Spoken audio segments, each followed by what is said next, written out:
সম্মানিত দর্শক শ্রোতা, দেশ এবং দেশের বাইরে থেকে আপনারা যারা সংযুক্ত আছেন, আমাদের ভিডিও দেখতেছেন এবং শুনতেছেন, সবাইকে আন্তরিক প্রীতি শুভেচ্ছা জানিয়ে শুরু করছি আজকের প্রতিবেদনে অসহায় মেয়েটির জীবনের গল্প কথাগুলো আজকে আপনাদের মাঝে তুলে ধরবো।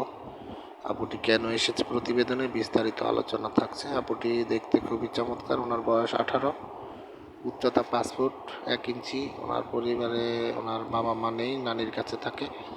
তো বর্তমানে আপনার দুইটা বাড়ির কাজে নিয়োজিত আছে। ওইখান থেকে যতটুকু স্যালারি পায় তা দিয়ে নিজের এবং নানির কিছুটা খরচ চালায়। তো মেয়েটি খুবই অসহায়, পড়াশোনাও বেশি দূর করতে পারেনি, 4র্থ শ্রেণী পর্যন্ত পড়েছিল। তো আর্থিক অসচ্ছলতার কারণে বিয়ে শাদী হচ্ছে না এবং অসহায়ত্বের কারণেও মূলত ভালো সম্বন্ধ আসতেছে না। আপনারা যারা অসহায় মেয়েকে জীবনসঙ্গী করবেন বলে সিদ্ধান্ত নিয়েছেন, ওই স্ক্রিনে দেওয়ার নাম্বার আছে, ওনার সাথে কথা বলে ওনার নাম ঠিকানা ডিটেলস জেনে নেবেন। আর আমাদের চ্যানেলের ভিডিওগুলো যদি ভালো লাগে অবশ্যই না টেনে ভিডিও পুরো দেখে একটি লাইক কমেন্ট শেয়ার করবেন, চ্যানেলটিকে সাবস্ক্রাইব করে রাখবেন। সেই প্রত্যাশায় ভালো থাকুন, সুস্থ থাকুন, স্বপ্নের ছোঁয়া চ্যানেলের সাথে থাকুন। আসসালামু আলাইকুম।